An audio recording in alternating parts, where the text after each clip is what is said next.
After a dinosaur-like beast is awoken from undersea hibernation by atom bomb testing and ravages Tokyo, a scientist must decide if a similarly dangerous weapon should be used to destroy it. That's good. I like that. That's a good description. Ladies and gentlemen, it's the moment you've all been waiting for. If you've been following this podcast for 11 years, you've heard me tell the story 1,000 times that this show, the title of the show, is based on my love of Godzilla. And Hunter said it when we were trying to plan out this year's episodes. He said, how have we done 11 years of this show in April and we haven't deep dived into Godzilla? The closest we ever came, we did a semi-review for Godzilla -1, myself and a guest who I will name here in a second. And then that same guest and another guest appeared during a anniversary show that we talked about Godzilla. But this month, all month long, we're reviewing Godzilla films on E&E. I couldn't be happier that we're doing it. And I'm so happy you guys are joining us. My name is Shannon Young. Welcome back to the theater. It's open once again. This is Extras and Epilogues. And tonight we are reviewing 1954's OG Godzilla, the one that started it all. Not just for Godzilla, but for an entire genre. You know, there had been movies before this, obviously, with giant monsters. You can go back to the old films of the United States. What was it? Them, They, something like that, with the giant ants and stuff like that. Yeah. But never before had a kaiju movie or a giant monster movie been not only so impressive visually for the time and technically, but also have such a deep and engaging plot that played off some very real events that happened that some of you might be too young to remember. I remember it like it was yesterday. Let me introduce the cast for tonight's show. Of course, we'll start off with my good friend. We got two champions on the show tonight. Listen to me. First up is the PZ85 Pro Heavyweight Champion. It is Double H. Shannon, I barely escaped the atomic bomb in Nagasaki, and now this? What a horrible day that person was having. And it was really bad. Hunter is the outcast on this because the rest of us love Godzilla. Big time. But this is the first Godzilla he's seen other than 1998, which we just said on the pre-show. And in the theater, 1998. Like, I saw it probably the day it came out, honestly, or the weekend it came out, and then never again. Yeah. So this is exclusively my experience with Godzilla so far. The best part of the 98 film, by the way, has to be Jean Reno constantly looking for a good cup of coffee. I wonder if he ever found that cup of coffee. I don't remember. I don't remember anything. Again, it's what I said on the pre-show. I know there were some Godzilla babies. There's a lot of stuff in the subway, and Matthew Broderick was there. I can't stress you enough. It sounds like a bad dream I had one time. Like that movie, though. That movie, really quick. I promise to be quick. It had two things going for it that I really liked. One, the scene where Godzilla rises out of the water at the dock the first time is legitimately good. That's a great scene visually. That's very impressive. And it spawned a cartoon that apparently was very good. I never watched it, but I've heard it's very good. The cartoon was so much better. Yeah, I've heard it's so much better. And he fought all kinds of kaiju and all kinds of stuff. And the lead actor in that show, you guessed it, Ian Ziering. All right. Really? I will say, I also like whenever he's rushing or like in the water and all you see is his dorsal fins for a while and then you just see the water rising. Yeah. I think that might be the part you're talking about. Or when you just see him like crossing through the city. Are you talking about the 98 film? I remember seeing that as I remember seeing that as a kid in theaters and I was just like, yeah.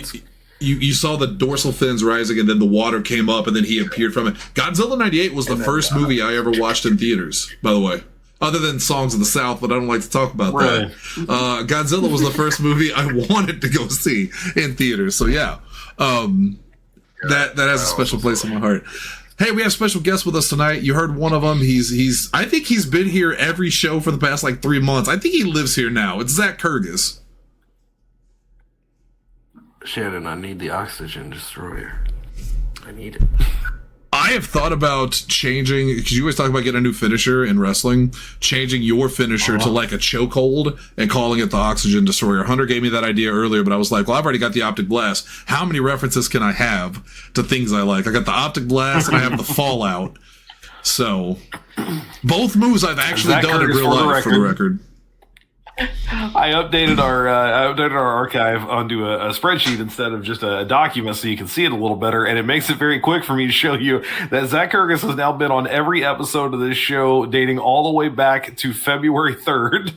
A full month he's been here for every single show. And he only didn't make it for Alien on February 2nd. I don't remember why. Prior to that, it was Cody. But he was at fucking STG. Oh, that's right. It was Medicine Monday. It's Medicine Monday. You know this. I got mine. And our other special guest for the evening, a cup of the balls, is a special guest. Is the Midwest Throwdown Professional Wrestling Heavyweight Champion. He's the former CCW Tag Champion, former Stride Champion, former blah blah blah blah. Every fucking thing you can think of, he's done it, and he's a good friend of the show, and he's a good friend of ours. It is the one and only Lord Farmer Billy Hills. Also I just thank you guys for having me. A Godzilla aficionado. You and Austin are two of our favorite guests to bring on from the wrestling world. I love Jason too. The problem with Jason is that he is not into any of the things that I'm into. So real hard talk there. But you and Austin, and you especially, I hope he's not listening. One of my go-to people. So thank you for being on. You're going to be on all month long. So stay tuned. It's all Billy all month long on the show. And let's jump into it. Let's get to the stats of Godzilla. 1954. I guess I should mention this for the people that weren't on the pre-show, live on Twitch at Twitchzilla 1985 every fucking night at this point.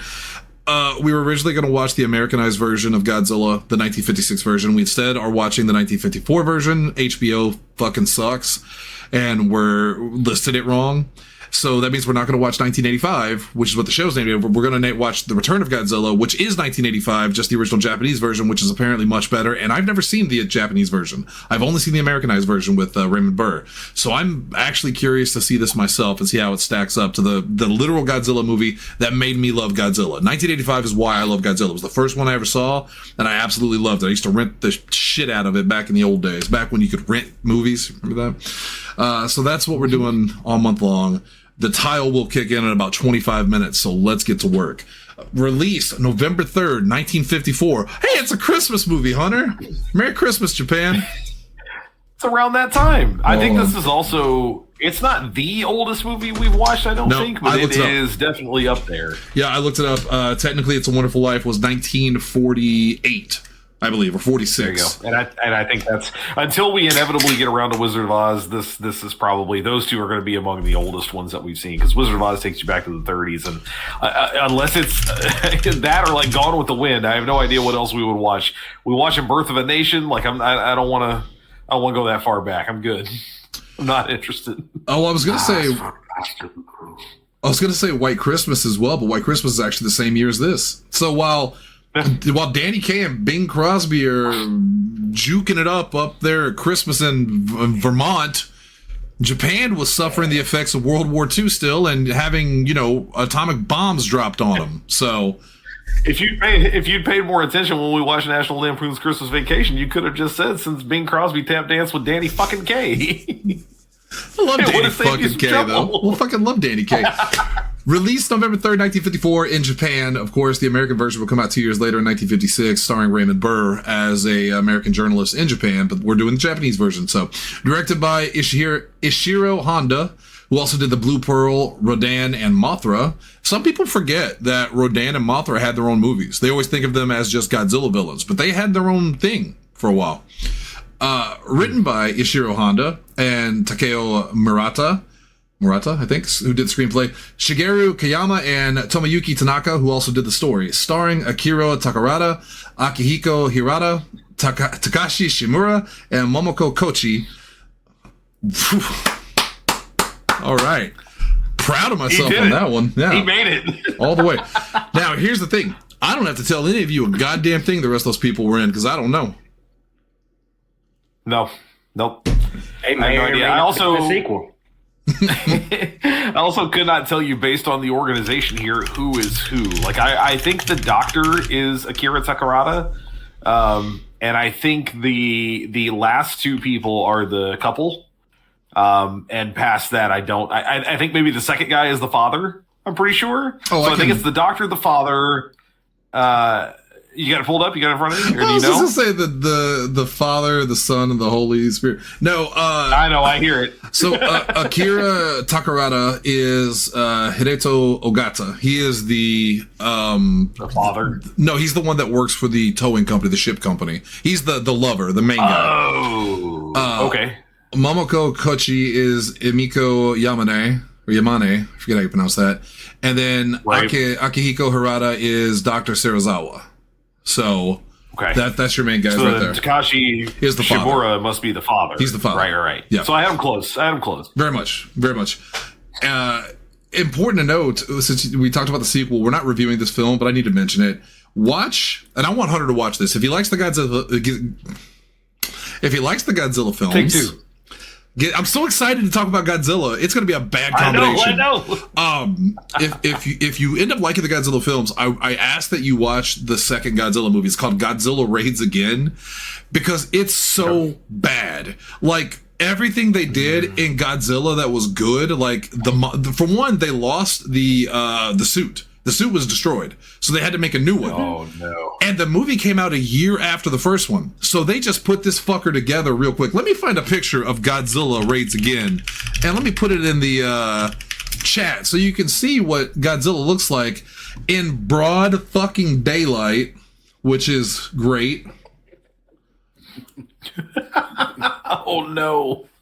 Here's his beautiful face in one shot. I'm trying to get a full picture of him. Look at those. Oh dear! Look how. Here's another one. That's a shame. Look how long his neck is. Like.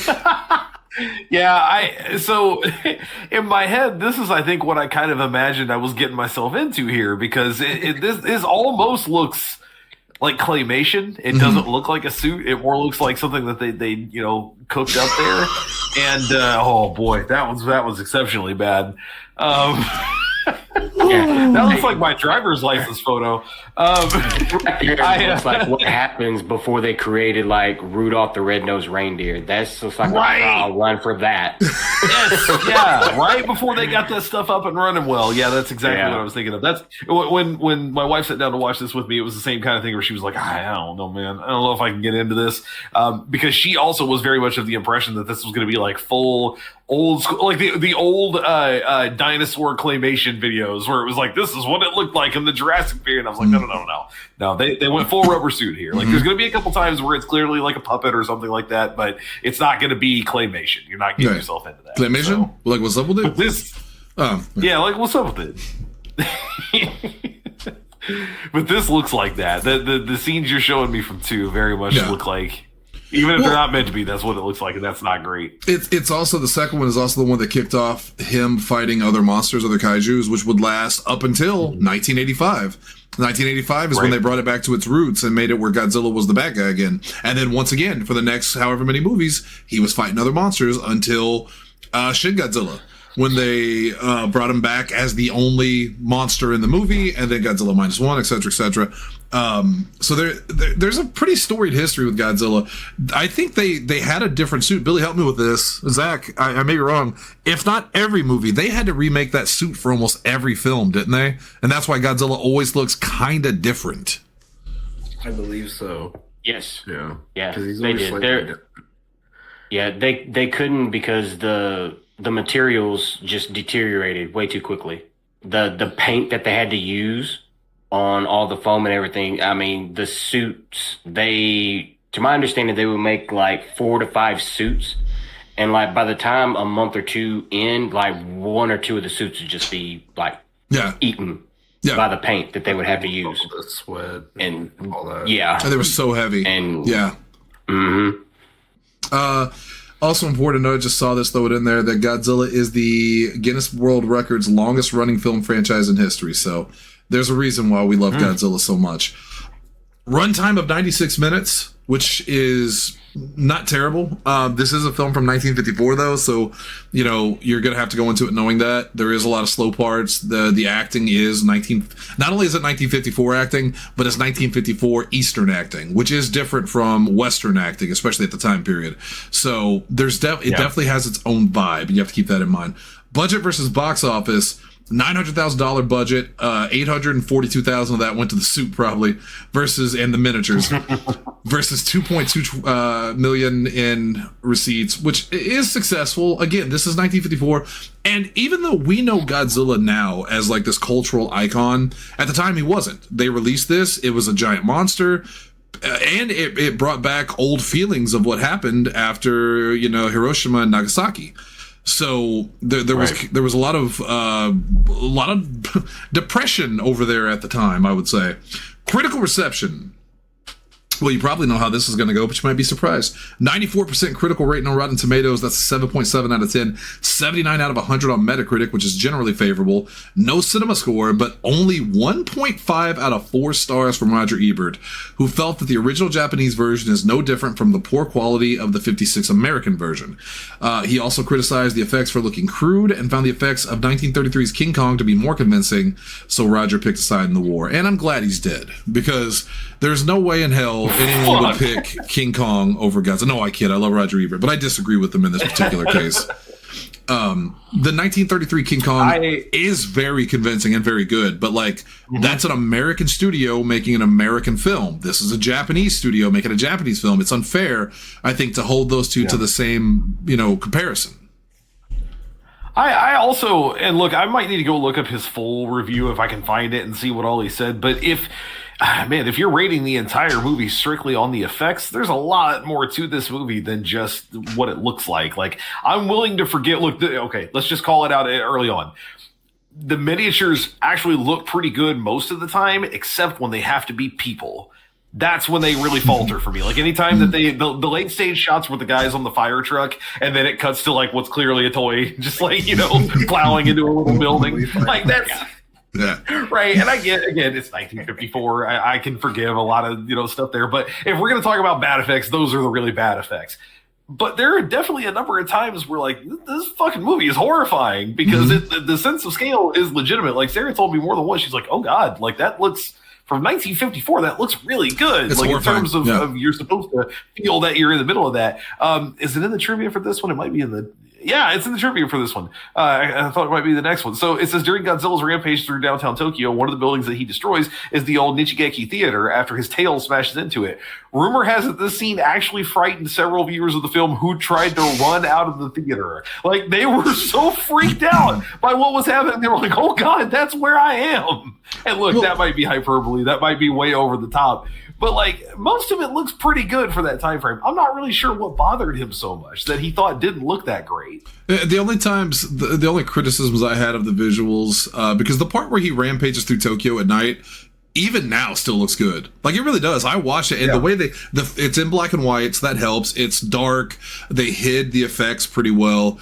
But him tearing the wires down and attacking the city still looks convincing. The only time I thought it didn't look convincing was the part where they first see him and he's over the mountain and it's clearly just a puppet that's, moving and doing that. What makes it even worse is when they're showing the other people what they found, and they're like, here's a picture of it, and the picture looks nothing like the puppet you saw, because it's obviously drawn or created, painted, and it looks really good, but the effect was so bad. That's the only part that I remember thinking. But even then, he's still scary. In 1954, you see this giant monster come over the fucking hill like that. That's terrifying, because it's not an ant. Yeah. It's not something like in America where oh my God, some of the creatures they have in American films from that time period where it's basically a giant shag carpet on a lawnmower and stuff like that. It's so unconvincing. But this thing, I mean, it literally is the beginning of the giant monster era that is still successful to this day. So I don't know, man. I disagree with Roger Ebert on this one pretty hard. I did find his review, and I'm not going to sit here and read the entire thing. That's entirely way too long. But I was a little confused because it says it's from 2004, but apparently it's the 50th anniversary re-release of this one, because he is talking about the film that we watched here. First of all, he does not like the American version a lot. He very, very much hates that. He says that, and I'm quoting directly here, they awkwardly inserted Burr into scenes where he clearly did not fit. The hapless actor gives us reaction shots where he's looking in the wrong direction, listens to Japanese actors dubbed into the American idiom, and provides a reassuring conclusion, which Godzilla is seen as some kind of public health program or problem, or maybe just a malcontent. As far as the special effects go, I mean, he does say, in these days of flawless special effects, Godzilla and the city he destroys are equally crude. Godzilla at times looks uncannily like a man in a lizard suit stomping on cardboard sets, as he indeed was and did. Other scenes show him as a stuffed, awkward animatronic model. This was not state of the art. Even at the time, King Kong was much more convincing. Yeah, but King Kong wasn't scary. Ever. Let me find a picture of that monkey mouth. I can't comment on that because I've also never seen the original King Kong, just for the record. So, okay, here's how he ends it. He says, "Is there a reason to see the original Godzilla? Not because of its artistic stature, but perhaps because of the feeling we can sense in its parable about the monstrous threats unleashed by the atomic age. There are shots of Godzilla's victims in hospitals, and they reminded me of documentaries of Japanese A-bomb victims. The incompetence of scientists, politicians, and the military all ring a bell. It's a bad movie, but it's earned its place in history, and the enduring popularity of Godzilla and other monsters shows that it struck a chord." So... Man, maybe I'm off here. I feel like someone's going to agree with me at least. I don't think it's a bad movie. Like, even if you rated it on the terms of just like, you know, well, I didn't think the movie was great. It's a B movie. Like, I don't even think it's a B movie. This is a very serious film, and I think part of the problem is what's lost in translation between a Eastern film and a Western critic. Because again, these films weren't made for us; they were made for Japan in 1954. So to look at it from Roger Ebert's point of view, I don't think he gets the point. I'm sure that they saw it very differently. Although, to be fair, when it came out, it wasn't well received in Japan either. Again, I think there was some you know, bad sentiment about everything that had happened, and basing a monster that's terrorizing your city on the very same thing that just killed, you know, how many of your citizens. It probably was a little bit disturbing. That would be like if they made a monster movie today and the monster was, I don't know, a Muslim terrorist that, oh, well, never mind. They make those all the time. Just a giant orange with a weird bad hairpiece. That James and the Giant Peach sequel got weird.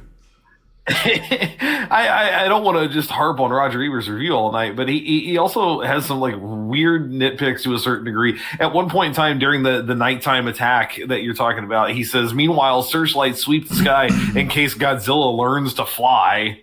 Like, okay, I don't think the point was put the searchlights on him. I think it was, you know, they're searching, clear the air. I don't know. Yeah, you remember how like angry his review of North was? This kind of feels like that. A little bit. Yeah. It almost feels like Godzilla killed his family. Maybe his family was in Japan in 1954. Maybe he was in the Nichigeki Theater and he was worried that he was... He's one of the ones that ran out because it was too close. So I was in there. Yeah, I don't know, man. What is the, I don't know. What is the film about? We don't do this stuff. I don't think I have to tell you what it is. I'll go over briefly. It's Godzilla. There is a giant monster that wrecks ships out at sea, and after a while, people starting to ask questions. Then the thing comes ashore, and they got to figure out a way to stop it. I mean, that's it. That's the basic of it. The other side of it is you have a love triangle, which was so insanely unnecessary that boy, that went nowhere at all. All we got from it was carry over into anything else. No, the line at the end where he says, "I hope you two are happy together," and he gets to repeat that to her, and she breaks down crying. That's it. That's all you get from that.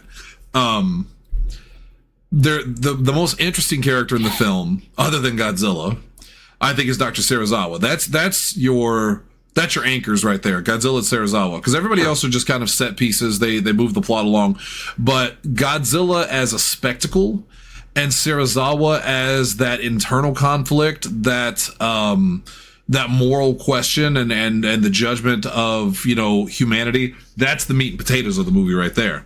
But we're going to wax poetic about this for a while. I would like to turn it over to Hunter first, because we've all seen Godzilla. We all know what the hell was about to happen, but you have not. So with this being your introduction to the Japanese side of Godzilla, it sounds like you went in this a little bit hesitant, but you at least found something to like, not to give anything away. Yeah, I mean, I wouldn't say hesitant. My wife went into it hesitantly because she doesn't have to do this for the show, so she always has the option to back out if she's not interested. And I wouldn't say I was hesitant about it, but I was skeptical is not the right word either. This is more negative than I mean it to be, but I wasn't necessarily looking forward to it. Like I wasn't. Oh man, I really got to see what this is all about. Like It's a Wonderful Life. Right. We've had this conversation before where It's a Wonderful Life is on paper very much not your kind of movie. This is very much not my kind of movie. Growing up as a kid, my interest didn't lie in these things are much bigger than me, therefore they are cool. Transformers never worked for me. Godzilla never worked for me. Power Rangers barely worked for me, and I really didn't care that much about the Zord stuff. I just wasn't into that kind of thing. And so I don't have a youthful like touchstone for this. I don't have I remember this thing from my youth. I was much more of a superhero Batman, Spider-Man kind of kid than I was that kind of thing. Ghostbusters, Stay Puft was about as kaiju as I got for anything really realistically now that I think about it. So I didn't have that connection. I don't know anybody other than you guys who really likes these movies. And of course, we all met relatively later in life for me. I don't have, friends from when I was a kid who were super into this kind of stuff. It just never crossed my path in any real way. I also was not a big fan of older films like when I was younger. Now that's one thing that I'll bring up more later on. But when Sarah sat down to watch it with me, she did not realize quite what we were getting into in that way, and it worked to her benefit. She grew up watching AMC with her grandma and stuff, and any classical black and white films that whether she was into it or not, that's what was on. So you better enjoy it or find something the fuck else to do. So she kind of got baptized by fire on those sorts of things. I didn't. I never had that. So again, not hesitant or skeptical, but just not necessarily like jazzed about it. I'll give it a shot. Let's get into it and see what happens. And without giving away reviews, I was pleasantly surprised, all things told. It's also subtitled. So that's another thing. I don't dislike a subtitled movie, but boy, you have to lock in. You've got to be paying attention to what's going on. You can't get distracted or you're going to be lost. When we were still trying to figure out today which version to watch, I watched part of the dubbed version, the one with, I don't know why I haven't just said the dubbed version this whole time, the dubbed version with Raymond Burr. There's the part where Emiko and the boyfriend, or no, Serizawa, they're coming from his lab after he showed her the oxygen destroyer for the first time, and he says, now you see why I didn't show you. You can't tell anybody. I promise, and all that. The American version was so bad, worse than I remember. It's because you see Dr. Serizawa, this very handsome Japanese man. He's got an eye patch. He looks very dark, like he looks troubled, and he is in the movie. He's troubled. He is. But the American version goes like, "Now you see why I couldn't tell you. Please don't tell your father." It's just so bad. No. It's so bad. You lose all the subtlety. You lose the subtlety. But to make up for that. Though, you had Raymond Burr. And it is interesting because basically Raymond Burr's character, Steve Martin, which I still love to this day, he reports on everything. There's less dialogue because it's more him doing voiceovers, telling you what the city had done and stuff like that. And I think it really works because it feels like a documentary. Like you said, I think Godzilla works best as a force of nature. He's a hurricane. He's a tornado. And the fact they've never done a Godzilla film like documentary style has always surprised me. But I think they're fixing that. They did. It's called Cloverfield. Yes. I mean, I know it's not the same thing, but that's the answer. I hate to say it. They're also developing something. And Billy, Zach, I don't know if you heard about this. This was a week ago. So, as revealed by horror fan site Bloody Disgusting, IDW's it's a comic. Oh, motherfucker. Appropriately titled The Horror of Godzilla is coming from the creative map, blah, blah, blah, blah. It takes it back to 1954 Japan and shows it from, like, the perspective of the people, like, that sense of scale that this is the worst tornado you've ever been in. You know what I mean? So, I'll definitely read that. Billy, I'm gonna go to you real quick because I know you're a big fan of Godzilla. Zach and I have talked about Godzilla quite a bit and what he's into and what we're all into. But what was your introduction to Godzilla? Like, which movie? And was it this one by chance? And if not, when did you see this one for the first time? It was this one. It was this one, and it was at my local VHS rental. distributor that we had. It was called Wise Video. I'll never forget it. It had a little owl in the middle of it, you know, the whole thing. And they had a international section, kind of against the back wall where they had a wrestling section and everything as well. And I remember just kind of, you know, walking around and, you know, they're like, oh, you know, don't go over there. That's, you know, that's kind of for adults and, you know, nothing for somebody who's 6, 7, 8 years old, however old I was. Perfect thing to say to a kid. Hey, don't go over there. There's nothing. That's for adults. That's not for you. Yeah. My little fat ass.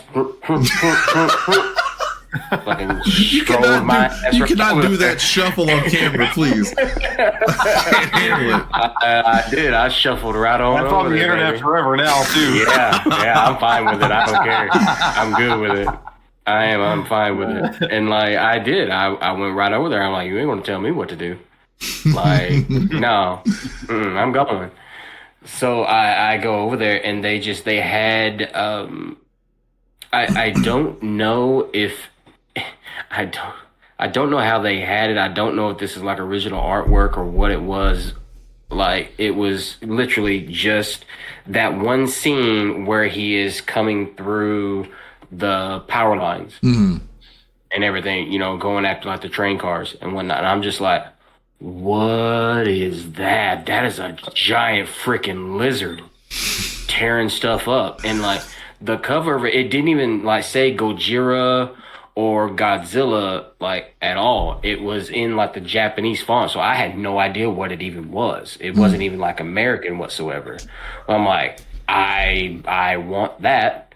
So like, for all of you younger kids listening, the way like this worked is like they had like an empty box in front and then the tape behind it. So like, you know, you had to tape that. So I took that and like I, you know, took it up there to the front to, you know, rent it out, and I slid it, you know, through the thing to the worker, and they just look at it and they look at me and they look at it and look at me and they're like, where's your adult? You don't know what this is. I'm like, I do know what it is. I'm like, that's a freaking T-Rex on there, and I only want some dinosaur shit, goddammit. Give me my fucking movie and let me go. I only got 2 days to watch this shit. Shit has to be back by Sunday. Fuck, I don't know how many times I'm gonna have to watch this. Yeah, we got to go. I need a cartoon of little 7-year-old Billy Hills standing in front of them like, I ain't got fucking time for this. I ain't got time for your bullshit, lady. Like, I got to go. You remember that Comedy Central show, Shorties Watching Shorties, where they would animate the story being told? That's what we need. Yes. That's what we need for this situation.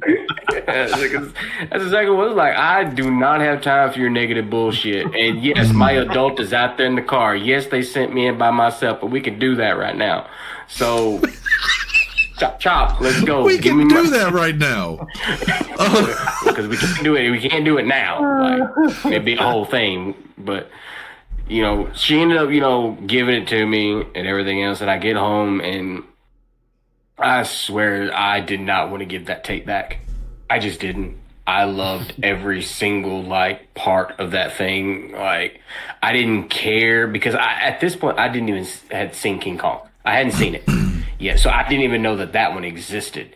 So, like, everything about Godzilla, that's the only, like, big scary monsters that I even knew. And I was just enamored by all of it because I'm like, being so young, kind of acceptable and not really kind of, for the most part, being able to distinguish between real and not, for the most part, like, it made such a huge impression on me because, again, you know, barely in kindergarten at this point, don't really know the difference between much of anything because I'm just a little idiot living out in the woods with, you know, my great-grandparents. They ain't teaching me shit. I don't fucking know nothing. So I absolutely could think that something like that is real because guess what I'm learning in kindergarten? Dinosaurs. Like, that's a fucking dinosaur on camera right now. That's real to me. So I wore that movie out up until we had to take it back by 5 p.m. on Sunday. You learned Japanese that weekend. I felt like I could have. Like, I really could. I felt like I could have. but and I never looked back. Like I legitimately like looked around like that section again after I went and I dropped the tape off to see if there was anything else. And looking back now, I remember the iconic scene from Rodan where he's on top of the mountain with like his wings and everything out. That was the only other one that was there, but I had no idea that there was ever going to be any kind of like tie-in to it whatsoever up until, a few years later. And I just never looked back. Unfortunately, never looked back. You, the only thing they had other than that was probably like Gamera, and you were like, I'm good. Yep. Yeah. Because I'm just like, nah, I don't need my T-Rex fighting my Teenage Mutant Ninja Turtles. I'm good. Nah. No, thank you. Zach, what about you? I'm gonna go back to you here. I don't think we've ever talked about the original Godzilla 1954. When was the first time you saw it? Did you watch the Japanese version first, or were you like me and you were introduced to the American version before the Japanese version? So this might shock you. I actually hadn't seen this film until I randomly found the original, so probably the one that Hunter's talking about that Roger reviewed. Because I remember seeing a copy at the library, because the library, lets you rent movies. And so there was a time that every week me and Mom would go there, and the librarians gave me a card so I could rent my own movies, and then Mom could rent her own movies. And I found a copy of like the remake of it, and so I watched it then. So I actually went a long time before I saw this movie. But you've seen it before this. Yes, I've seen this one. I've never seen the American though. Oh, okay. I've always only seen this movie because Pluto used to have a Godzilla channel. Yeah. When my son was first born, and he would fall asleep to the original when he was destroying Tokyo, and tonight that's how I put him to sleep again. So he gets it. Hunter, he just gets it. I love the idea of putting your kid to bed with fucking Godzilla. So I go to bed to ghost videos. So what am I talking about? The whole reason I found this movie originally, the whole reason I found any Godzilla originally was because you guys remember the game Rampage on Nintendo, or Rampage in general? Oh, yeah. Yeah. Yeah, of course. I played Rampage. It was one of the games my mom had gotten me for my birthday or Christmas or something like that. And I remember specifically just going, oh my God, a giant lizard attacking the city. That's so cool. Years later, I would find Godzilla and go, that's that thing I played. And I watched it. And like I said, 85 was the first one I ever saw. So I actually saw this one, I think, after 85, because 85 is what really got me into it. And then I tried to watch as many as I could. So this was probably like the second or third Godzilla movie that I watched. And for the longest time, the timeline was so weird because I didn't know which movie ended what series, or which series this is from. Is it Showa? Is it, because they all have very different vibes. And then sometimes you turn on the TV and Godzilla does that thing where he flies across the screen like this with his legs out, and then he does a little dance on his tail. Yeah. So Godzilla has had a lot of changes over the years. But this movie, I think this is not my favorite Godzilla, but I think this is the most important one because it happened directly after one of the, I'm not going to get political, however you feel about it, I won't say, but the bombings of Japan. So this thing had something to say to go along with its monster. Its monster literally comes from the nightmares of what these people had to live through, made formed by a giant monster. And there's no other movie that can replicate that. Like, there just literally isn't. There's no other movie that can, because even -1, which takes place after World War II again. Was it 2 or 1? It was 2. It was 2. It was 2. Yeah. Even though it takes us right after it, of course, it's been many years since then, so the same feelings aren't there. So this movie is such an incredible film. Like, even if you don't like the movie, just existing is so incredible, I think. It's very important. Extremely. That's why it's in the Criterion Collection. You don't just get. No. You're not going to find a fucking Pauly Shore movie in there. No, you think up in the Army Now or whatever is in there? Yep. Sorry, up in the Army Now. Don't. Not right now. Son-in-law. I think Encino Man. So the first two exposures, or at least the first two references of Godzilla that I remember, like that is seared into my memory from childhood, is one, Reptar, because he God was damn it, literally Hunter. just a cartoon. Hey, no, if you actually watch Rugrats, they watch Reptar on in movies, and he fights other kaiju, and he breathes fire, and he's just the reverse color of Godzilla because he can't. They didn't want to get sued, but no, that and I had Godzilla versus Mecha Godzilla. And the scene where he looks like Godzilla and he's fighting the kaijus and he's breaking jaws, that was like my first introduction to like Godzilla. And, because at the time you don't know. And I'm just like, okay, this is what we're about. And they had like the weird clay, like orange blood thing. Yeah. I'm sorry. He said the term other color Godzilla, and now I can't move past it. I can't move past it. It's like a lime Thank slime you. green color, Well, The other green. Yeah, the other green. the Godzilla, Like slime the or- other green. Slime or The other green. Stop. He can breathe fire. Godzilla's. Wazoo. Shut the fuck up. Godzilla is so iconic that he's been in so many. I can't anymore. I was gonna talk about the tributes to Godzilla and all these games and the Dragon Zord and all that, but Zach broke me. I think it's time we just get to the reviews. See what you did. If it makes you feel any better, change Dalton's name to other colored. Hunter, what is one thing that I've always wondered about Godzilla is where does he get that horrific roar? Boy, it sounds like a tee up for a trivia. I think probably people, and admittedly, had I come to this case, I would have just assumed it's Animal Wars, right? That's what they did from almost everything. That's animal for the dinosaurs in Jurassic Park that did a version of this. So Godzilla's work is not in anyway. Down department tried a bunch of different ones. They all felt that they didn't work because none of them were big enough. Basically, no combination worked out for him. So then the film's music director Akira Ifukube.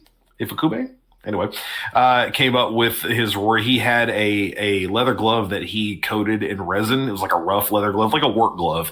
He coated it in resin from their string instruments, and then ran it up and down the string of a contrabass, and then turned right around and ran that through a reverberator. So that like It's low so good. growl. That's what that is. That's the most iconic what that monster noise in history. Also, Billy, you heard it too, right? So maybe it was just me. When Hunter, just at the beginning, it was only for like 5 seconds, and then you were good. But at one point, you got so robotic that it sounded like a slideshow of robotic gestures. And everything. Okay. Well, hang on. Everything's green. So I don't know what it was. Like my video everyone started to get choppy. So I think Discord just like died for a split second. But anyway, okay. Apparently it's just my Great. All of our green. All of us were different green colors. It was weird. Discord. But soon you'll have to tell them your birthday and social security number, probably. So, all right, let's get to the reviews. Yeah, that's going to be the theme for the show all month long. We're not doing the extra Epilogues theme, so I apologize, Zach. You're a month without it. It's got to be that music. So, anyway. Okay. That Rampage movie sucked, though. With The Rock. I mean, most of the things with the Rock in it do nowadays, don't they? It was entertaining, but it wasn't good. No. And they did my girl Lizzie wrong. Yeah, it was weird. Yeah. Steven. Like, how you just gonna have that giant white ape flipping the Rock off? Like, come on, man. Steven is streaming What are we Deadlock doing here? right now. What? That's Rat interesting. bastard. Yeah, I hate him. Anyway, on this show, we do, what should we do this month, Zach? What's your gimmick? 2 little Godzilla dorsal fins? That's too long. Gadzookies.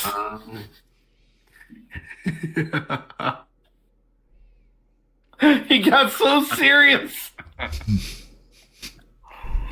All the right, it worst. doesn't have to be It doesn't have to be Gadzuki. It can just be King Ghidorah. Let's just do that. I think I hate that little fucking Godzilla cartoon baby more than anything else in the Godzilla universe. And he could fly. He could fly. Oh my god, he could fly. He could fly. And they had the button that would like sonar, and then Godzilla would come, and they would just be like, Godzilla, what are we gonna do? Yeah. I need a clip and of he fixes the world's problems. I need a clip of the part where Zach said they push a button and then Godzilla comes. Because he paused just long enough. So, if only it were that easy. Yeah, well, let's just keep it basic. 2 thumbs up, you love it. That's and Billy, we at this point now we've reviewed so many shows that the ratings actually have names based on us. So 2 thumbs up. Well, that's your Tanner Calvert because he loves any slop you put in his dog bowl. 1 thumb up is the Zach Kurgis there because he's a pretty chill dude and he likes most things. It takes a lot to suck for him to dislike it. And Sinners, apparently. The 1 up, 1 down. That's me. Yeah, he didn't like Sinners. He got 1 up, 1 down, sir. 1 up, 1 down. Billy's disappointed in you again. The 1 up, 1 down, that's me. Okay, I'll take this one. Because I'm neutral or indifferent. I'll explain it. 1 thumb down is Double H because based on his reviews of the film and the time he spent with the movie, sometimes he doesn't enjoy them as much as others. This is where usually the bit is him going, he just didn't care for it. I've never once given a film 1 down and gone, I just didn't like it. Not one time. But I like to boil people down to 1 sentence that they may or may not have said. And then 2 down, that's Cody Sandusky because he's just a ball of rage. He's going to be on the news one day. Yeah. Checks out for Cody. Okay. Yeah, that's going to be on the list. Okay. Yeah. So that's a school shooting coming.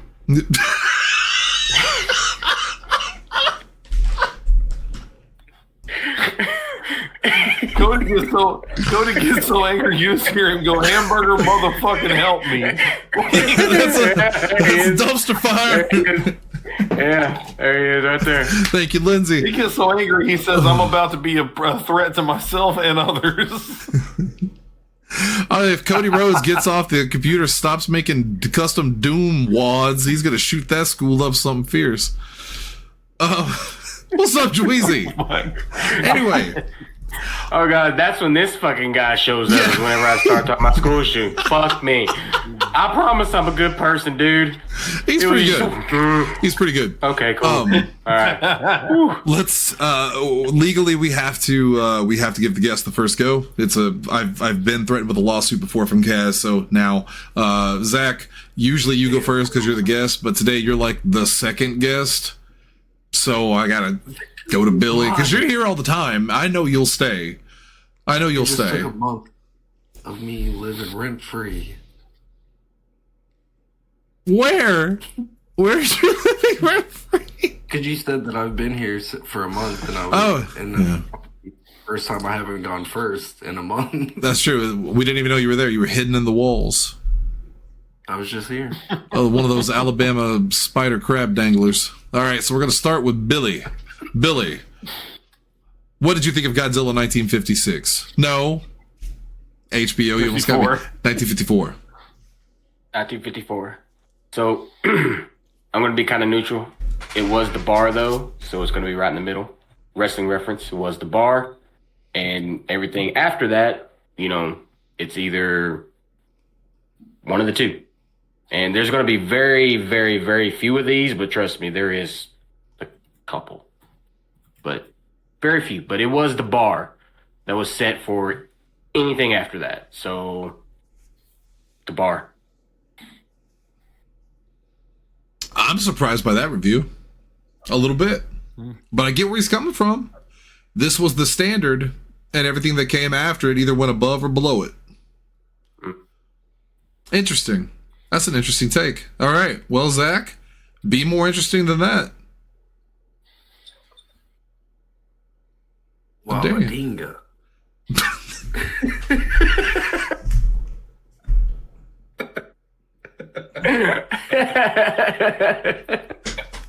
The the first thing he does is say Baba Dinga. I'm gonna get a fucking t-shirt that just says hamburger fucking help me now. Like, and I'm wearing it for these shows exclusively. Oh, okay.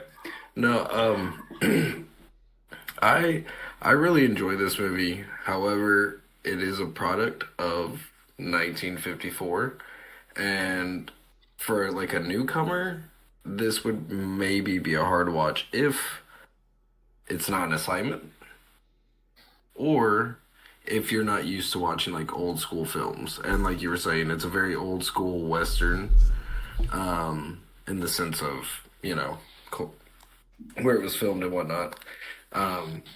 But I'm gonna give it mine. I have to give it mine because there are certain parts in this movie where it's terrifying. Jamie saw very little of it. She caught me watching like the last little bit, and it was like when he's destroying everything, people are crying, and then you see the kid that's crying over her mom who's bleeding from her fate, like she's just bleeding from her head, and they take her away, and she's just like, this movie's very depressing. And it is a very depressing movie, and it's one of the best versions of Godzilla in the sense of like, you know, what you're talking about of what the symbolism is of him. Like, he shows up, he destroys everything, no one's happy to be around him, and then you have this scientist who why are you laughing? But no, and then you have the story about the scientist, and you can feel, you know, that he's struggling with the fact that he doesn't want to hurt it, and he doesn't want to take life, but at the same time, he's seeing, and like, you know, you see his students, and they're witnessing firsthand these children crying, and like, it's just a very emotional thing, but like, the characters that are in this movie stand time in the sense of they are in the legendary movies. They show up in different other movies and stuff like that. And I love the homage that certain movies do play to this movie because of what this movie did for them. So, but I'm giving it one tail up. The best I got is tail. That we can go fin. I don't know. You just do arms. The best I got is tail. Sorry. Pretty sure that's what Melania told Donald when she was auditioning for him. Wow, wow, wow. My apologies. Sorry to Donald Trump. Why did he do a Seinfeld bass riff with his mouth? I don't know. Like we were going to the next scene. Oh, the reason I laughed earlier is because when Zach was describing Godzilla in this movie, and he was talking about, you know, how scary he was and the people being hurt and all that, he then used the phrase, I wrote it down, no one likes to be around him. And I thought, what a great way to describe Godzilla. No one likes to be around him. Nobody likes to be around him. That's why he's so angry all the damn time. He's got no friends except for that moth. Not yet. Oh, not yet. Man. All right. I will say, I do love that he walks around with his arms like this, and he's essentially like asking for uppies. He's just trying to find somebody to give him. He just wants a hug. Like if somebody, whenever he came out of the water, whenever he came up over that mountain, and everybody's seen him, like you said, holding his arms out, would he just ran up and like hugged a toe? He would have went right back over that mountain, right back in them waters, and never heard from him again. How pissy? He just needed a hug, man. How pissy do you think the guys in the suit were in that scene where they're in the water and they have to raise out of it? Because as heavy as that thing is, how much heavier do you think it is being dipped in water? And they have to raise out of it. Like, oh, you gotta have a strong man for that one. Like, I think that they probably actually shot that scene backwards. Probably, if I was taking a guess, like they had him standing up in a pool and then just laid him back, and then they just reversed that footage. That would be kinder. There's no way. Yeah, because imagine if you had to do multiple takes. That could have been done in either way. Oh God, yeah. That'd be absolutely That guy, miserable. as soon as I listen here, motherfuckers, you're getting this in one. Yeah, that's why they call them one take. You're getting one. One take All I Johnny. got for you. Yeah. Whoa. In Japan, that's a real big name. It's unusual. All right, Double H. This week it's your turn with the little Godzilla babies. So yeah. Again, I came into this film with no real expectations, no idea of what to expect. I wasn't exactly jazzed about it. I was excited about it for you, and I was kind of excited for me because I was like, this is gonna go one of two ways. I feel like I'm gonna surprise myself, or I'm gonna be surprised, or I'm gonna be disappointed. I mean, there's really only one of two ways this goes. I don't think it's gonna go down the middle. And I was pleasantly surprised. I was pleasantly surprised. This movie is something that, again, you've got to sit and pay attention to. It's subtitled, so that in and of itself requires more demanding attention than most things. But even though I haven't seen any of the Americanized stuff or the dubbed versions of it, I feel like I would prefer this. It feels more genuine and more natural to what it's supposed to be. And look, as the anime expert, I've always been told that subs are better than dubs. So Yeah, that's true. But seriously, I didn't quite know what to expect going into this because, again, mentally my image of Godzilla is Godzilla fighting a bunch of monsters. And then I was like, no, that's not what this is. This is quite literally origin story. This is from the get-go, from the beginning. And yet it's not really, right? I mean, even the characters say this is not the first time this has happened. It might not be the last time this has happened. The symbolism, the allegorical stuff is a little heavy-handed. I mean, it could be a lot worse, don't get me wrong, but it is pretty like, do you get what we're doing here? Kind of, beating you over the head, especially toward the end of it. But it's also an important message, and it's a poignant message from around that time frame. It's a good way to tell that story without the traditional methodology of we're just going to drop the bomb again and just go through the whole thing. It's a follow-up on that, and yet it's a continuation of that same idea. I actually thought a lot of the acting in this was great. I didn't love everything, don't get me wrong. Some people were extremely over the top, but sometimes that works, especially for an old film like this. Shannon, it reminds me when we left Phantom of the Opera the other night, you were talking about how, some of the stage acting was a little over the top, and you're like, but I recognize that it's stage acting. It has to be. They got to play it at the back of the house. It's different than a film. I feel like at this point in time, film was pretty similar. I mean, yes, you're on screen and you can be seen, but, the audio wasn't great in a lot of theaters. The screens were a lot smaller than they would be now. So you still did kind of have to play it at the back of the house. So you're going to expect some over-the-top reactions. Dr. Serizawa was cool as shit. Like, I get that character completely. I get every bit of what they're doing there. And again, it can be nowadays. Now you look at it and go, that's the most stereotypical archetypal shit I've ever seen. You put an eye patch on him and he's either evil or he's real troubled or a little bit of both. But again, that archetype has to come from somewhere. And it kind of comes from not this character specifically, but like he's at the burgeoning kind of forefront of what that's going to be. It's not perfect. It's not perfect, right? And some of the special effects are not great, even for 54. Again, the symbolism's a little heavy-handed and a little over the top, but I'm not also then going to act like I wasn't watching this going, oh, God, this is scary. Like, this is legitimately horrifying. For a movie that is 70-something years old to be done well enough to draw you in, especially a black and white film that's subtitled in not your native language, and you don't quite know what you're getting into, to draw you in enough to keep you invested and to provoke a legitimate emotion, that's got to be a solid one thumb up. And I won't lie to you, burgeoning on 2. I got very close to going, this is about as good as it's going to get for a film like this, I think. I'm going to land on 1 because I think it was a lot better. It's definitely a lot better than a 1 up, 1 down for me anyway. But again, I'm coming into this fresh. This is from the get-go for me. But I'm going to stick with 1, and I'm going to say it's a 1.5 if we ever expand into that. That's where I would be on this. It's not perfect, but it was very good, and I would watch it again. My wife, by the way, I've kind of alluded to it. She liked this a lot too. Shannon, I don't think you were here when I was telling the story, but we started it, and she was kind of like, yeah, I'll whatever. It's on TV. I'll mess around on my phone or whatever. 30 minutes in, we had something in the oven for dinner, and she goes, hey, will you pause it real quick? I was like, yeah. And then it dawned on me. I was like, wait, why?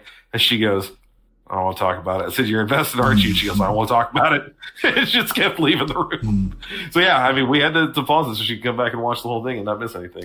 My God, this show has the opportunity for, I think maybe for the first time ever, we could go down 1, middle, up 1, and up to, perhaps, for the first time ever, like almost the entire thing, we could.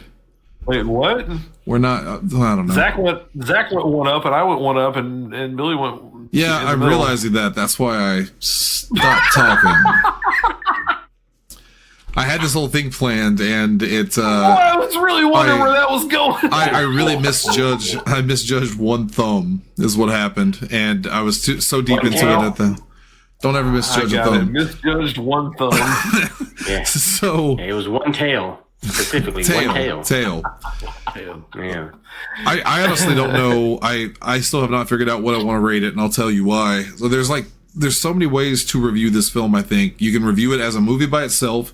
You can review it as a fan of the series going back to its origins. You can review it as a film of the time. You can review it as, you know, an icon. And you have to find somewhere in there to find the truth about how good the movie really is.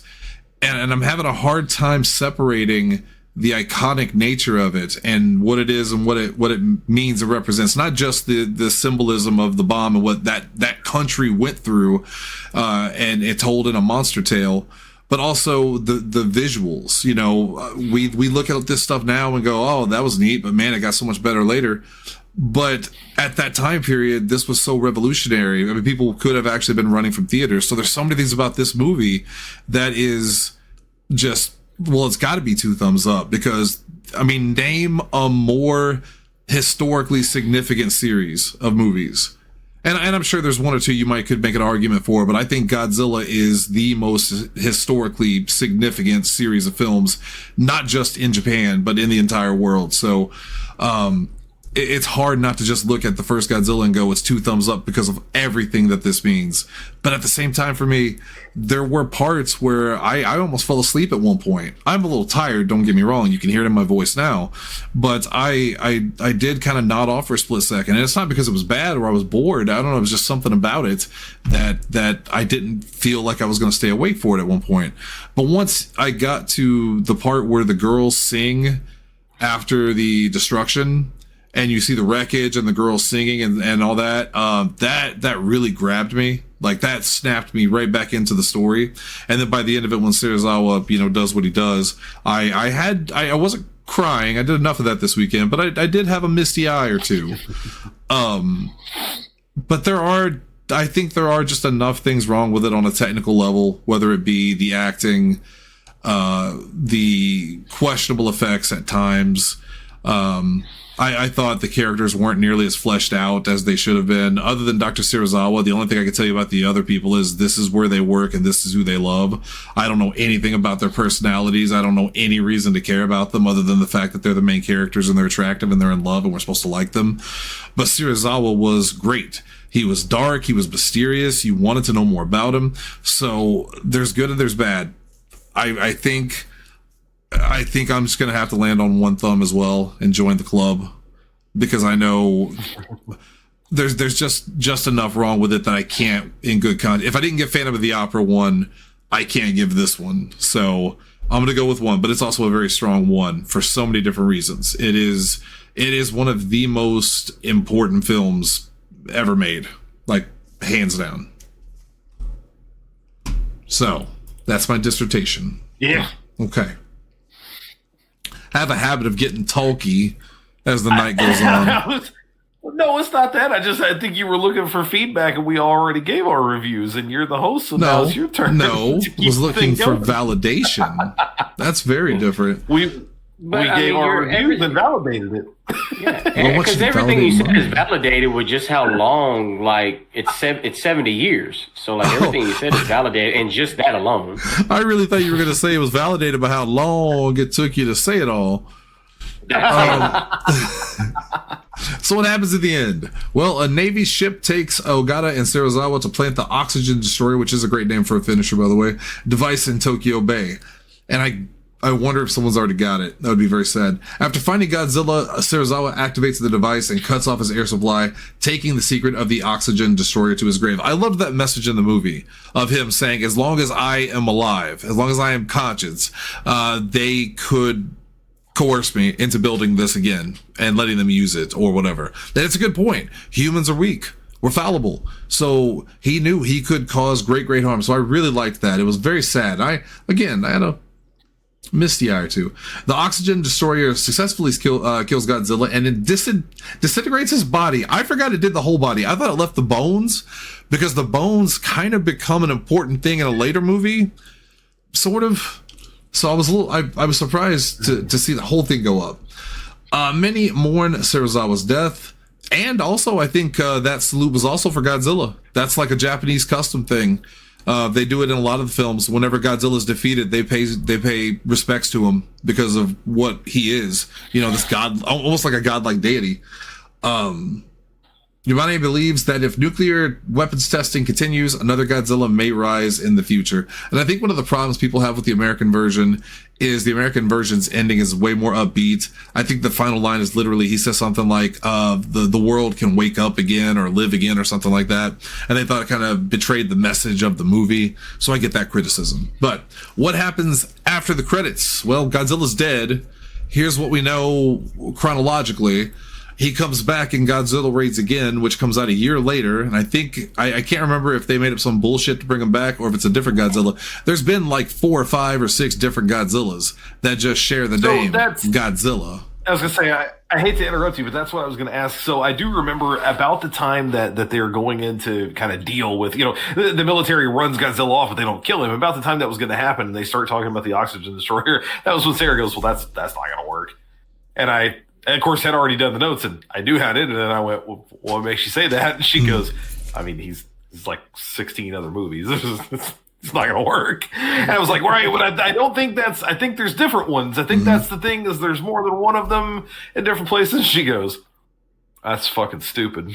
And I was like, yeah, well, it's like kind of. It's like reboot after reboot. They've rebooted him so many times, but only 3 or 4 of them ever directly follow another one, like, importantly. So Godzilla 1985 is a direct follow-up to the original, at least in the American. I've never seen the Japanese version, but in the American version, they bring Steve Martin back, and there is a way he returns. So, but I don't know about the Japanese version. Let's find out. So I made a comparison for her to this. Again, I hate to interrupt you in the end of it, but I was going to mention this earlier. I kind of forgot. You were also just talking about culturally like relevant series. I think weirdly enough, Godzilla has more in common with James Bond than I expected. Whole bunch of different films, extremely culturally relevant, almost globally, and also basically gets rebooted like every 4 or 5 movies. Like still a bad dude, even when he's good. Start over again, and it's way more common than I thought. It's so tired of the Godzilla girls. So that's what I told her. I was like, I think the goal is that like there's a different one of these every once in a while. You get a new one, and they kind of just start over. You don't think about it too hard. Just let it go. You really don't have to watch the previous one, except for again like 3 or 4 movies. Like I know Final Wars is a direct continuation of SOS. I forget the full title of it, and I think that's a direct continuation from the one before. But yeah, it goes in different ways. Just Tokyo SOS. Tokyo SOS. Yeah, and the one before it I think was like Terror of Mecha Godzilla, but I might be wrong. I don't know. That tile, made me feel sleepy. So, anywho, where do we take the character in our mind? Well, all right, Hunter, I'm going to throw it to you because I got nothing on this. Godzilla's dead. The oxygen destroyer's gone. Serizawa's gone. What do you got? Well, this feels like a very traditional epilogue, right? Because this was the whole, spirit of the show originally. What happens after this movie is over? Correct me if I'm wrong. The bones aren't really fully destroyed, right? Like they are, but they're like liquefied. So there's something still out there. Yeah. Of some design. Also, he totally just fucked up the entirety of Tokyo Bay, right? Yep. Because Sarah said that numerous times she was like, "You're going to kill all the fish. You're going to kill all the marine life. You're going to screw up the entire thing on the chance that it might work." And I was like, yeah, it's what he's going to do. And I mean, at this point, it's a movie. It's going to work. He's going to do it. They're going to save the day. And then, they just have to deal with the aftermath of it. I think that's the real story. It's not another movie, but the real aftermath is Tokyo Bay is fucked. Yeah. Right? And most of Tokyo is fucked. So there's going to be an awful lot of reconstruction or rebuilding, assuming that you can even do that there. Numerous times it was mentioned that Godzilla is literally radioactive. So maybe you don't do that there because he's just dropping just Geiger bombs all over the place as he walks around. The two main characters live a happy life for about 6 years until they are just riddled with cancer from being around him. Yeah, there ain't nothing good coming out of that. I mean, again, I'm sorry, I'm not trying to sell you another movie. I'm telling you what happens afterward. That's how an epilogue works, and unfortunately, that's almost definitely what happens there. It's funny you mentioned that because -1 almost does that ending. Where they show you kind of like, oh, what's gonna? It's not just that the monster came and destroyed half the city; it's what he left behind. It's the radiation. It's the destruction. It's pretty dark. It's pretty dark. Yeah. And that's almost exactly what I'm getting at here. So, like I said, I'm not going to try to sell you another movie. I don't know anywhere near enough about this franchise to do that. And plus, there's already a billion of them, and we're going to find out more about them as we go here. But I think the real true story is this isn't really a happy ending. Not for a long time, anyway. There's way too much death and destruction, and it's going to be hard to overcome. I'll say I would pitch it as a reboot, like now, and but again, show it from the human's point of view. Like, don't give me a sky cam or anything like that. Let me see street level. I want to see it like Cloverfield. They're filming Godzilla destroying their city. You see army footage of it. Make it like a fake documentary. World War Z, the book, as a movie, but it's Godzilla. Talk about to the survivors and stuff like that. Make it like it would be on the fucking History Channel, but better. That's what I want. I've always wanted to see Godzilla as a real thing and not the fantastical space mutant fighter. See, that right there is the reason why I love the 2014 reboot of Godzilla, the one with the gentleman from Bryan Cranston, the guy from Breaking Bad, is because if you go back and you watch that movie, those elements of street level is there. There's lots of shots, especially. There's a lot of those. Yeah, especially whenever, and I don't think this is on the list for you to watch, Hunter, so we'll be okay here. There's a scene where, Bryan Cranston's son, he's military, and they start this jump into, was it San Francisco? Yeah. I think it was San Francisco, they do right? the skydive. Yeah, the skydive. And it's just like a GoPro just through the mask, pretty much, of this. And the only time that they really kind of cut away from it is, they're kind of tracking each other because it's dark. Godzilla's brought in this storm and everything else. So the only time that they cut away from this is to show these 6 guys skydiving in the red trail to where they can kind of find and follow one another. And then it cuts right back to them seeing and breathing through it. They bust through the clouds and just there he is. And you're like, oh, fuck. Oh, big boy. Fuck. Yeah. And then they land. Yeah. Yeah. And then, they land and then you just they pop off and you just start kind of seeing their perspective and dust flying through. You see his tail come through before you finally get to where they expand everything out. And then, the movie continues and it's just, it finally gets exactly what Shannon is talking about and what he wants. We get little bits of that throughout this new legendary, series that they're doing. But I'm with Shannon. I would love to see more of that. And that's what I think that IDW comic book is going to do. Yeah, I think that's for us. Yep. And I hope they do something with that visually, because that would be that would be incredible. There's a part in that movie you're talking about, the 2014 or 16. It's 14, right? It's 14 or 16. I know which one of those two. 14. Yeah, I want to say it's 14. 16. The part Gen is 16. You see in the American one, the American Godzilla one, the 2014 one, the part where they're in the bus on the bridge and Godzilla attacks and they go to that point of view cam from one of the kids with a cell phone. And it's just horrific. Whenever you see Godzilla at scale, it becomes horrific because it's like watching Power Rangers when the Power Rangers will battle the giant monster when they're in the Megazord and they're knocking over buildings. You never really think about how bad that is because they look like action figures hitting each other. But if they took that to the ground level and you're looking up at a giant monster fighting a Megazord, knocking stuff over, that is, I mean, scale matters, man. Giant monsters freak people out for a reason. They're horrifying. And what are you going to do about them? They'll use your airports to attack Iran if they want. You gonna stop them? Good luck. Good luck, bitch. Yeah. And see, like, I want to say, and somebody can Google this real quick. I want to say that this version that we have in like this legendary series, that's what I call it, the legendary series of Godzilla. I want to say he is the biggest one, scale wise. Technically, no. Or is Shin? Or not Shin, -1. Is he the biggest? No, technically, if you count it, you tell me if you count this one, the Netflix anime that they did. Godzilla Earth. I kept that. He had grown to such a size that he's like a portion of the planet. He is over 1,000 feet tall and weighs over 100,000 tons. Yeah. Okay. I just Googled. There's a reason people left. If you want to figure that into just everything Godzilla, sure. But if we're talking about like the actual humans, where does he rank, Hunter? By chance? I'm looking it up. So Godzilla Earth is the biggest one. The next one is Shin Godzilla. He's 118.5 meters tall. Monsterverse Godzilla from 2014 to 2024 is 120 meters approximately. So he's a little bit under that. Second or third. Yeah. Okay, cool. and then the original one is 50 meters tall. So, he's the smallest one. Actually, that is in the I have it in the trivia for one of the later ones here. Basically, they had to make them big. No. It was not that specifically. So it was when I redid them for next week for the Return of Godzilla for 84.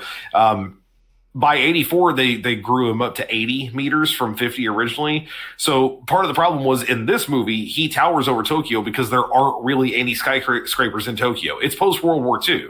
They're still rebuilding, and most of the buildings are pretty relatively small. It was also a way to get around some of the budgetary concerns. But since then, by the time you get to the 80s, Tokyo's skyline is huge. You know, they've got skyscrapers all over the place, and it would have made him look small. So they had to make him bigger so that it would end in the story. Right. So the story explains that, he's, absorbed more radiation or whatever the situation is. They just made him bigger. They goose him.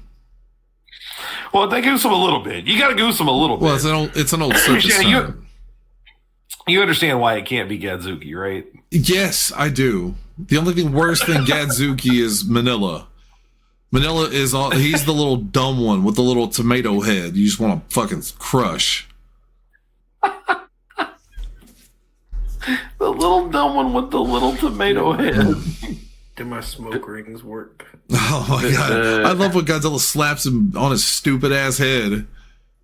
Bro, he kicks him in the shit and throws him back in the fight. Like, get back in there. He starts electrocuting him again. And mind you, this is the same one in the animated cartoon that Zach was talking about with the button, and then the actual Godzilla comes. Yeah. Boy, Japan, I know they made a ton of money, but they did Godzilla no favors when in the second movie they said, hey, what if we just piss all over all of it and just throw it out there and see what happens? And then they followed that for the next 50 years of Godzilla fights a giant lobster. Godzilla fights, crime. Godzilla fights smog. Godzilla fights the allegations. I think a lot of the kaijus he fights, though, earlier. Godzilla fights seasonal depression. Godzilla fights the urge to subscribe to Mothra's OnlyFans.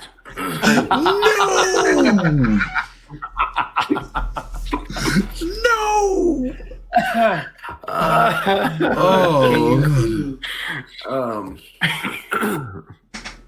Yeah. Go ahead.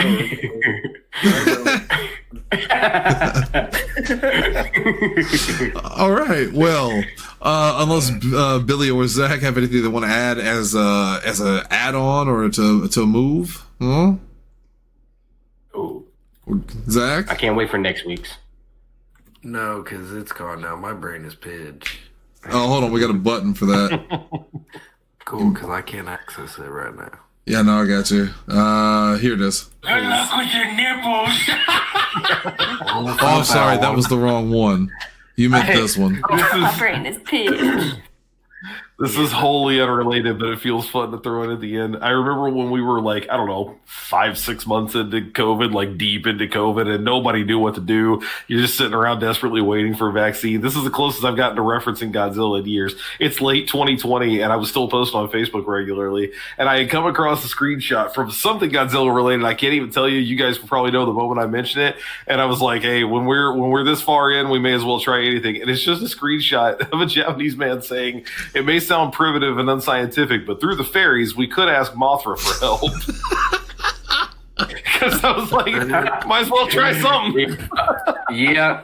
Yes, that's real. Just that. I'm like, it's either a Mothra movie or a Godzilla movie. It's got to be. And I just remembered it as we were talking about it. I had to look up the quote. That made me remember. Shannon, you talking about all the crazy like giant lobsters and all that. I'm pretty sure a lot of those have their own movie. They do. And sure. like one Yeah, or they two. do. And then they just kind of merge them into, and that's why Toho. I don't think a lot of them we don't see anymore. But some of them I'm glad we do. Except Like, in Final Wars, we see literally all of them. Final Wars has every monster Godzilla's ever fought. and you It's get some awesome. cool ones. Yeah. You get a new one. It's Yeah. cute. But otherwise, I like my Godzilla just fighting, fighting injustice, fighting humanity, because that's the best version of Godzilla to me. Is when he's a force of nature that you can't control, you can't stop, and what do you do with him? Like that's my favorite. Not Monster A shows up and Monster B has to fight him. I still like those, and they made a lot of Godzilla films like that. But the ones where he's the bad guy, they still make him the bad guy. I think those are the best films. And those are the ones we're watching.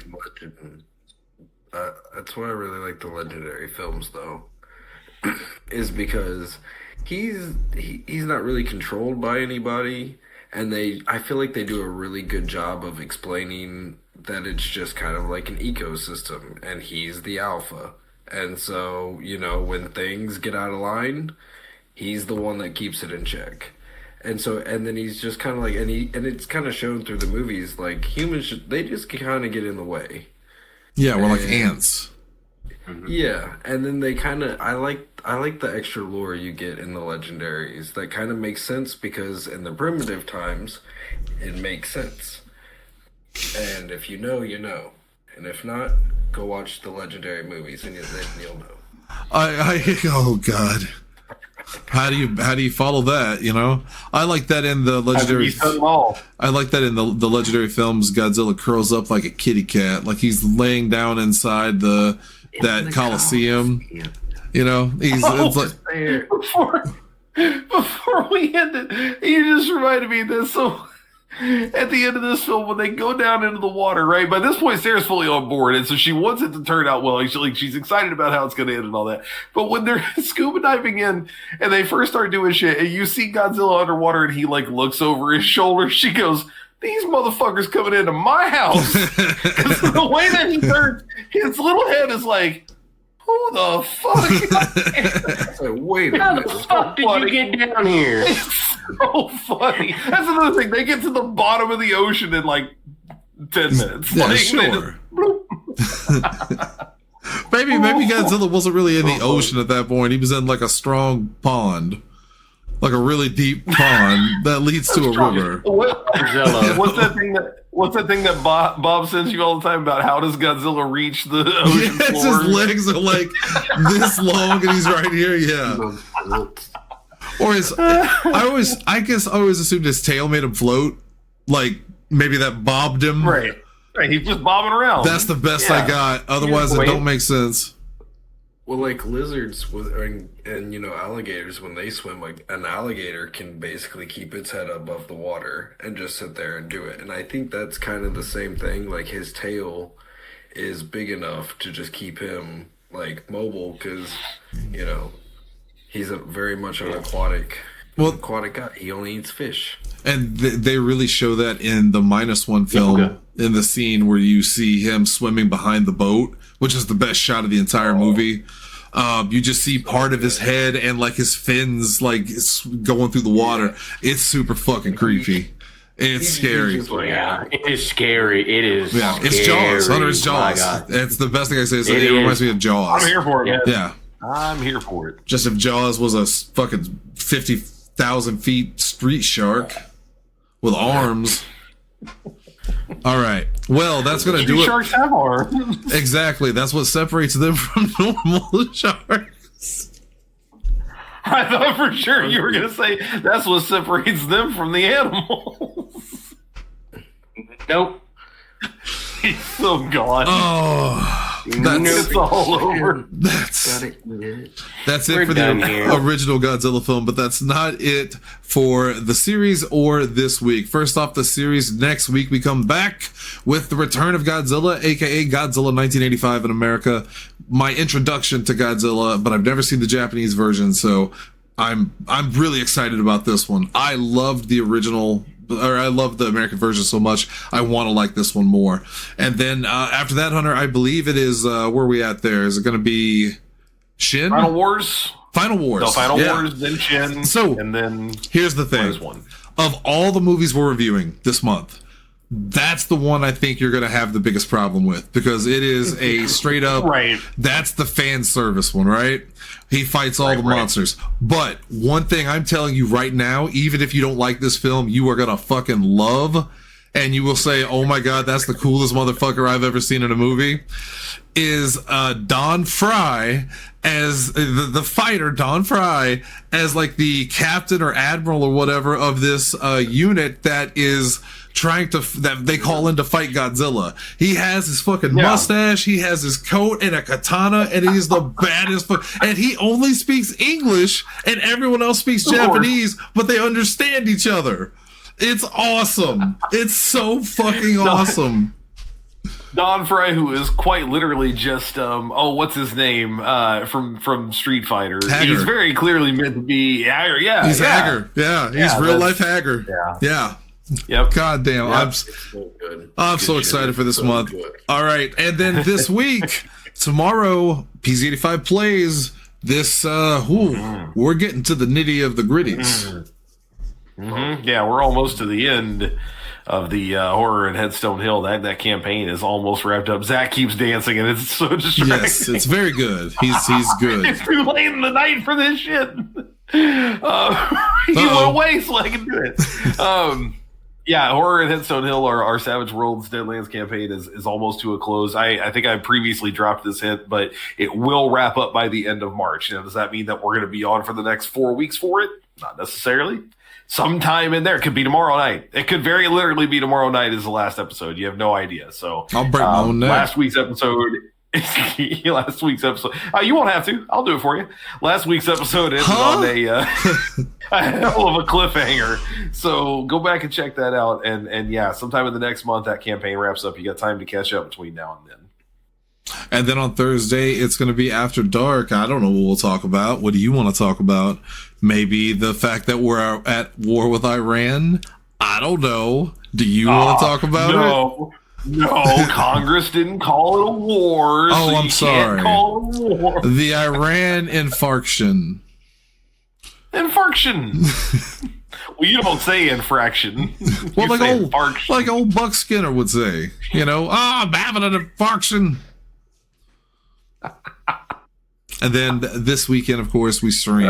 Friday is Repo and whatever the hell else we want to do. Maybe Helldivers, maybe Call of Duty. I don't know. What do you want to do? And then on Saturday, it's PZ85 Pro, where you can see virtual versions of all of us, including that man down there, the actual, both the champ and the champ, on Pro. That's this Saturday. That's going to be a lot of fun. And then Sunday we do Faraga. We're on the road to WrestleMania, or whatever we're calling our Super Show, except not the Super Show.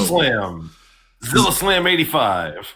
Zilla Slam. Well, what did we say earlier? We could call it Zillamania or WrestleZilla. So at the same time, he recommended Zillamania or WrestleZilla, and I recommended Zillamania, and we're like, we'll just put it together. Call it WrestleMania. Let's just call it It'll be WrestleMania fine. and call it a night. Yeah. Or Zilla. Why has no one else done WrestleMania? It's right there. It's even built into the game I've got. I don't even have to change anything. Right. So, yeah. Maniacs. That's this weekend. We'll see you tomorrow for plays. Thank you, Billy. Thank you, Zach. Thank you, Double H. The balcony is closed. We're out of here. Stay here for a little bit, though, if you're in the stream, because we're still hanging out. Until then, Double H, take us out. I can't believe that Godzilla was the last of his species. If nuclear testing continues, then somewhat day, somewhere in the world, another Godzilla may appear. Like next week.